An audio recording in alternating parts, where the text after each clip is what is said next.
Hi everyone, this is Dr. S.M. Baggio.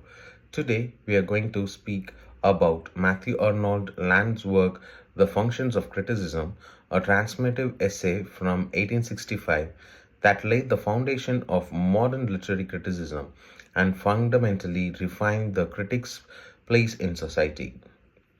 Arnold wrote during the Victorian period, an era marked by immense social unyield, industry progress, and intellectual debate.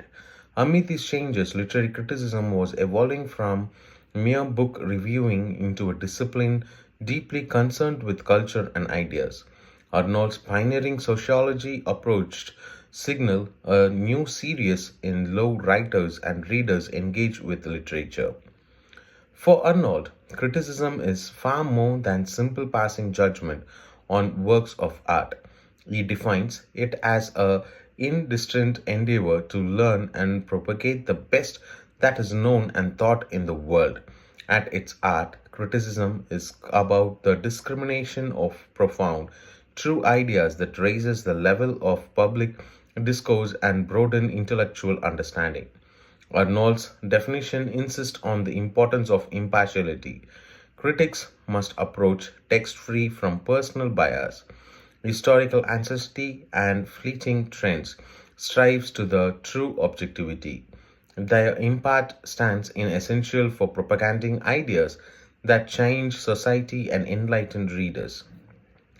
Arnold envisioned critic as guardian of culture, social benefactor who nurtures environment where critic genuine can emerge. Their role includes perceiving literary works as they are, stripping away subject interpretation and external influence, combining clarity, excellence, and authenticity.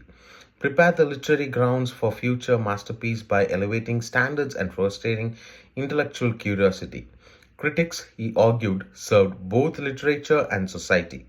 By cultivating a climate of injury and integrity, they enable future generosity of writers to achieve new creative ideas. Three pillars of criticism.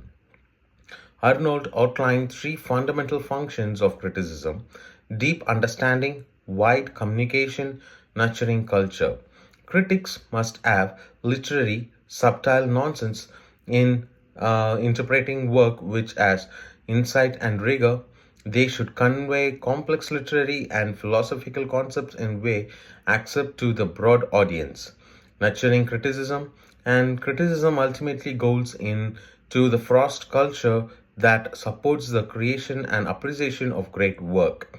Through these pillars, Arnold can call for criticism that is not only scholarly and specialized but also widely influential and social responsibility. Indistinct and objectivity, a cornerstone of Arnold argumentative is indistinct. The critic must stand personal taste, partly spirit and momentary functions have been martially lensed through the intellectual honesty. Only then it can be critic resists the pull of popularity or tradition, making judgment slowly upon the instinct merit of the work under review. This object is not only abstract ideal, it vitals for genuine culture, progress through only balanced criticism can art and through move society towards enlightenment of self-empowerment. Arnold viewed criticism as a bulwark against culture anarchy, that is, the critic's work prevent the fragmentation of through upholds intellectual order. Criticism guides society behind everything that points the way out to higher standards in both intellectual and art.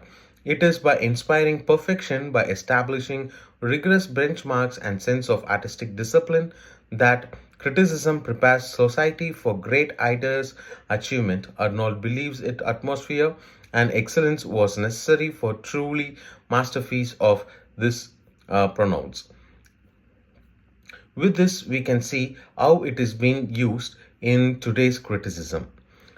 Arnold's principle of impartiality, rigor, and cultural responsibility remains strikingly relevant in an age of polarized debates, fragmentation, information, criticism, ground, and distant inquiry. and cultural uplift is more vital than ever. Criticism can still enlighten, clarity, and inspire the pursuit of truth and excellence. Audience today can take several lessons from Arnold, approach art and ideas with open mindedness and rigor, demand clarity, depth, and authenticity in cultural discourse, seems criticism as a positive social force, not just an evaluative act. Matthew Arnold, the function of criticism stands as a landmark in English letters. It challenges criticism and readers alike to seek, share the finest ideas, to foster a culture of excellence in inquiry, to hold themselves to the highest standards of fair and rigor. In doing so, Arnold believed both literature and society would advance not just in Victorian England but in every era to come. Thank you.